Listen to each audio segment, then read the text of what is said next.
Good morning, everyone. Welcome. Thank you for joining us for this webinar. Next slide. So the purpose of this is to help you understand how to complete the new child care provider agreement using DocuSign. Next slide.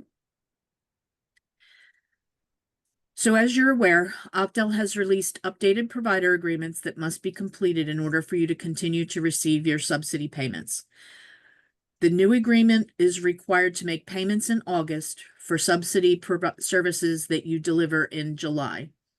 And this webinar will go over how to complete the regulated provider agreement using the DocuSign platform. And just to be clear, the intended audience for this webinar is all licensed providers in regions 15, 18, and 19. So, thank you. So this webinar is designed to provide answers to questions that we submitted that providers submitted in advance, as well as some common errors that we had been seeing.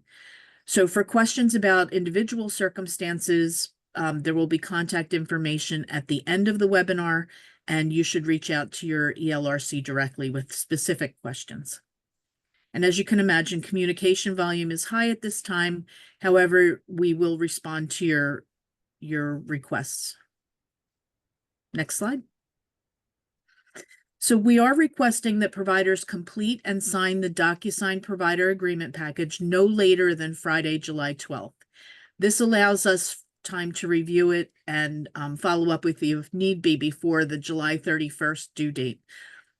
The July 31st date is a hard deadline. Octal has indicated that your subsidy payments may be impacted if we do not have an updated agreement by July 31st, 2024. Next slide. So for DocuSign is a platform that enables secure and fast completion of agreements. You may retain electronic copies of agreements completed using DocuSign. You may also print completed documents using DocuSign. You are able to print out your completed agreements. Next slide. Okay, the regulated provider agreement package includes an Octal subsidized child care provider agreement, IRS W-9 form, an ACH credit authorization form, general information questionnaire. The notification of engagement and submission of independent audit has been removed from the provider agreement package, and PHMC will follow up to collect this information as needed. So for the Octal subsidized child care agreement, the legal entity name in the provider agreement should match the legal entity associated with your certification license. In case that the signatory needs to be reassigned, follow the instructions in the body of the email. Appendixes B is for additional close days, and that's optional. E, more than 6 locations upload additional page, more than 6 locations upload additional pages on a paper clip. The IRS Form W-9 is included for ELRC 15 and 18. It was not included for ELRC 19 because ELRC 19 already is a PHMC program and has had these IRS Form W-9s on file for ELRC 19 participants. This form is used to document the tax identification number and legal entity name of your business.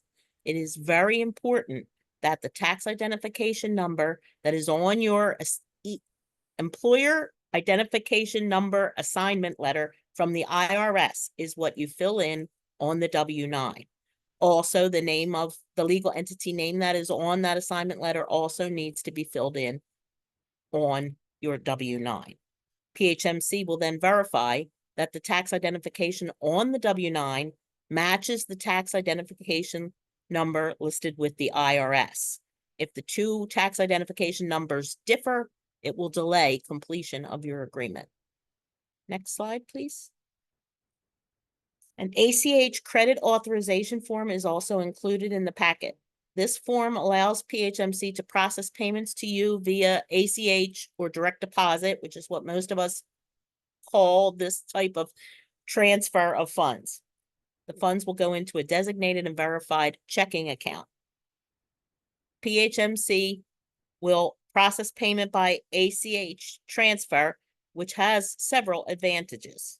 Funds are available within 2 or 3 business days of the transfer, and you will receive same-day email confirmation of the date and amount of the deposit.